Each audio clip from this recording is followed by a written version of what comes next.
I was thinking.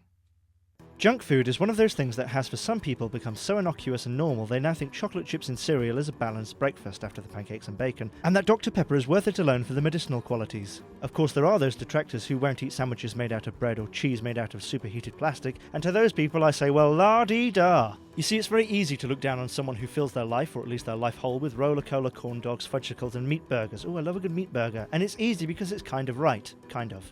Should I look down on the piss-soaked man who asked me for some change to buy a bottle of vodka? Well, no, but I do, and so do you. It's the same with junk food, with all these healthy types turning their noses up at me and Herman Goering when we're going to the gas station to pick up some jelly babies and a bag of Doritos. Then again, it might be because of the whole drug addict war criminal thing, and I'm sure Herman's got some skeletons in his closet too. That basque looked recently worn. Junk food is often a sad thing. It's for sad losers who eat alone in their tiny apartments with just the nasal syllables of Jerry Seinfeld coming through the TV next door for company.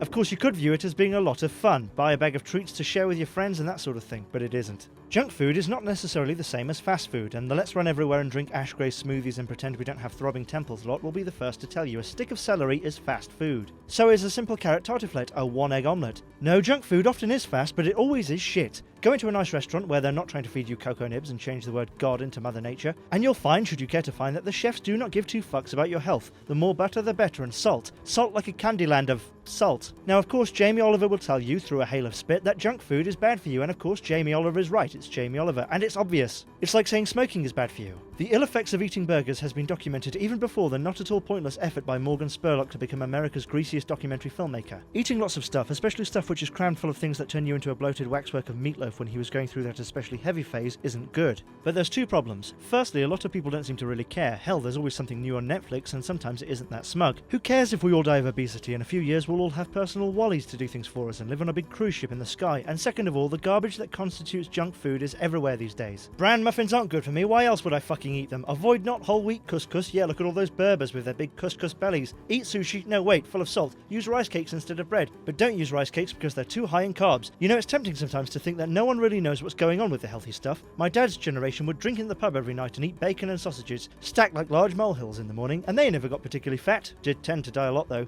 Probably not putting enough pineapples on their beef burgers. Also, there's a myth, and it's a myth much like the Hydra or your children retiring before they're 85. Or ever getting out of the silica mines. That healthy food is more expensive than junk food. But when people say that, they always seem to be looking at an enormous bowl of sautéed vegetables and steamed salmon caught by a gold-clawed bear in a Scottish fishery subject to enormous exploitation fees. Not at what healthy food actually is. Half a cucumber, 2 carrots, corn bacon, and the type of sweet corn that you'll never digest. I think junk food is getting a bit of a bad rap, and what with the cancer rates down and countries pussyfooting around major eyeball-to-eyeball wars, I say let the fatties eat themselves to oblivion and all the rest of us waddle into the operating theatre with our chins held high. Proud to have lived life the way we wanted and to have made ourselves slightly more resistant to car crashes in the process, and if the state is obliged to jam a cow's heart in there, so be it. I'll take a second stomach too. Just a thought. Although having said all that, the Vips in Mexico City can fuck right off.